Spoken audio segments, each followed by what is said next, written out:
बिस्मिल्लाहिर्रहमानिर्रहीम अस्सलामु अलैकुम रहमतुल्लाह। जस्टिस मंसूर अली शाह ने ये चीफ जस्टिस कादी फ़ाइज़ ईसा जो कि अब साबिक चीफ जस्टिस बन चुके हैं, उन्हें जाते जाते ऐसा झटका दिया कादी फ़ाइज़ ईसा को 25 अक्टूबर आखिरी दिन कादी फ़ाइज़ ईसा के 14 तबक रोशन हो गए और जस्टिस मंसूर अली शाह ने आखिरी ख़त लिख के आखिरी मरतबा जो है वो कादी की मंजी ठोकी और जस्टिस मंसूर अली शाह ने वो सारा कुछ बयान कर दिया है। एक पूरी चार्जशीट बना दी, पूरी की पूरी चार्जशीट कादी फ़ाइज़ ईसा के ऊपर, जो पिछले 2 सालों से कादी फ़ाइज़ ईसा हरकतें करता रहा, पिछले 2 सालों से कादी फ़ाइज़ ईसा जो मामलात चलाता रहा और जिस तरीके से कादी फ़ाइज़ ईसा हुकूमत की सहूलतकारी करता रहा। अदलिया को उसने घर की लौंडी बना दिया था, घर का ग़ुलाम बना दिया था और ख़ुद जो है वो शरीफ ख़ानदान और ज़रदारी ख़ानदान का ग़ुलाम बन गया था। जिस तरीके से ये कादी फ़ाइज़ ईसा हरकतें करता रहा, जस्टिस मंसूर अली शाह ने ख़त के अंदर वो सारी चीज़ें बयान करके कादी फ़ाइज़ ईसा की पैंट उतार दी और पूरी दुनिया के सामने नंगा कर दिया। अब जस्टिस मंसूर अली शाह तो अपनी जगह बैठा है, जस्टिस मंसूर अली शाह का जो रास्ता रोका है, लेकिन जस्टिस मंसूर अली शाह का रास्ता रोकने में कादी फ़ाइज़ ईसा ने अहम तरीन किरदार अदा किया। वरना क्योंकि आज से तकरीबन कुछ 6 महीने पहले ऐसे ही तो नहीं इमरान खान ने ये कहना शुरू कर दिया था कि कादी फ़ाइज़ ईसा जाते जाते कोई वारदात डालेगा, कादी फ़ाइज़ ईसा कोई गेम डालेगा, कादी फ़ाइज़ ईसा कोई ना कोई अंदर फ़िल्म चलाएगा, क्योंकि कादी फ़ाइज़ ईसा हुकूमत के साथ मिलकर साज़बाज़ करके, साजिश करके, उनके साथ मकमका करके कोई ना कोई कहानी चला रहा था, कोई ना कोई फ़िल्म चला रहा था, कोई ना कोई सेटिंग कर रहा था। और उसने ये सेटिंग कर ली थी कि मुझे तो आप एक्सटेंशन ना दें, क्योंकि अंदर से फिर क्योंकि कोई कबूल नहीं करेगा जज जो है। तो आप ऐसा करें कि आप जस्टिस मंसूर अली शाह का भी रास्ता रोक दें, क्योंकि अगर जस्टिस मंसूर अली शाह नहीं मान रहा, क्योंकि जस्टिस मंसूर अली शाह ने जब कादी फ़ाइज़ ईसा के एक्सटेंशन को कबूल करने से इनकार कर दिया, तो कादी फ़ाइज़ ईसा ने बाद में फिर जस्टिस मंसूर अली शाह से बदला लिया कि मैंने भी इसका रास्ता रोकना है। अंदर खाते ये गेम चल रही थी, अंदर खाते ये जंग चल रही थी, अंदर खाते ये सारी प्लानिंग हो रही थी, अंदर खाते ये मामलात चल रहे थे, क्योंकि जो कादी फ़ाइज़ ईसा है वो तो हुकूमत के साथ मिलकर साज़बाज़ करके सारे मामलात को चला रहा था और एक डील बना के बैठ गया था और उसने पूरी सहूलतकारी की तरमीम के लिए, आईनी तरमीम के लिए, और जस्टिस मंसूर अली शाह ने खोल के सारा बयान कर दिया। अब मंसूर अली शाह ने जो ख़त लिखा, आखिरी ख़त कादी फ़ाइज़ ईसा को जो आखिरी ख़त भेजा, इसमें ये सारा कच्चा चटा खोला, पूरी चार्जशीट बना दी। जस्टिस मंसूर अली शाह ने सबसे पहले तो कहा कि कादी फ़ाइज़ ईसा ने मैंने क्यों, अब असल में हुआ था एक फुल कोर्ट रेफरेंस 25 अक्टूबर को।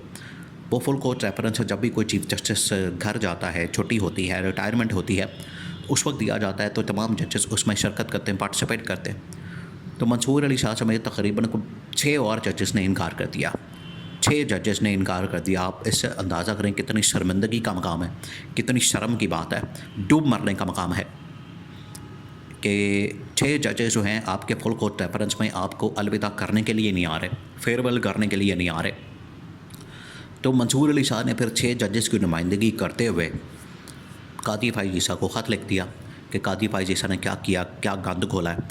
सबसे पहले तो मंसूर अली शाह ने कहा कि आज हम अगर इस फुल कोर्ट रेफरेंस के अंदर नहीं आ रहे,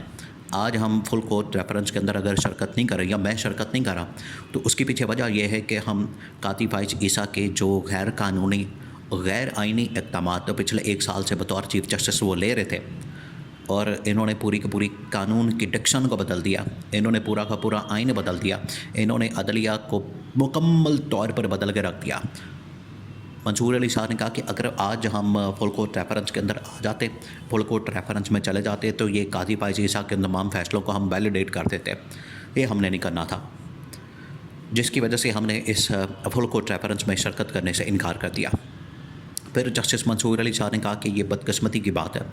बड़े ही अफसोस की बात है कि एक ऐसा बंदा जो कि आइन और कानून की बात करता था, जमहूरियत की बात करता था, जमहूरियत का चैम्पियन बनता था,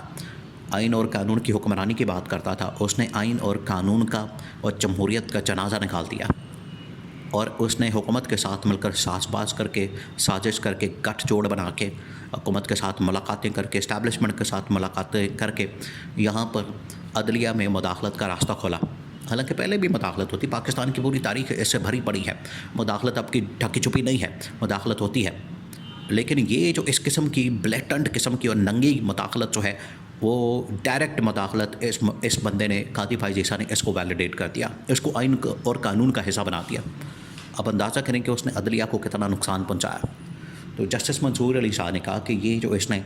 साजबाज की, ये जो इसने गठजोड़ किया, ये जो इसने साजिश की, उसका नतीजा आज हमें भुगतना पड़ा। और आज जो है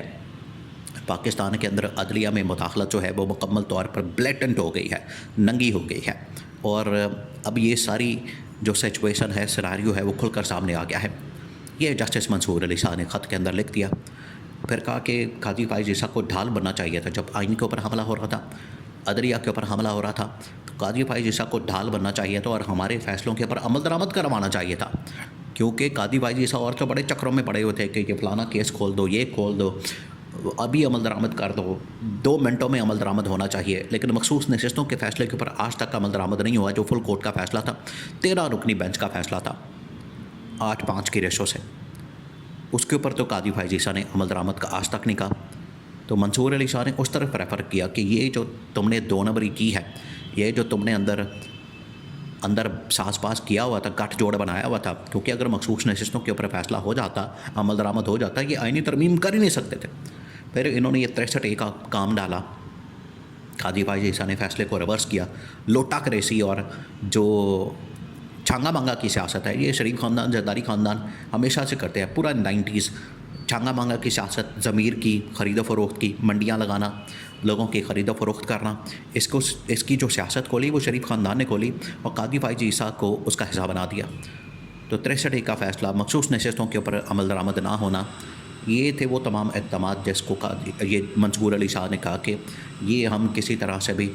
वैलिडेट नहीं कर सकते और इनकी बदौलत जो है पाकिस्तान में आइन के ऊपर और अदलिया के ऊपर हमला किया गया। और आइन के ऊपर और अदलिया के ऊपर जो हमला किया गया, उसकी सज़ा आज हम, बल्कि आज भी हम भुगत रहे हैं और मुस्तक़बिल के अंदर भी भुगतेंगे, जिसकी वजह से फिर मंसूर अली शाह ने फुल कोर्ट रेफरेंस में शिरकत से इनकार कर दिया। ये थी असल कहानी, असल मामला। काजी फाइज़ ईसा जो है मुँह छुपाते हुए वहाँ पर बैठा हुआ था, फिर रहा था बेचारा, शर्मिंदगी से, शर्म के मारे डूब मरने का मकाम था। लेकिन काजी फाइज़ ईसा ने जो गेम डालनी थी, कार्रवाई डालनी थी, जो उसने अंदर मामलात सेट करने थे,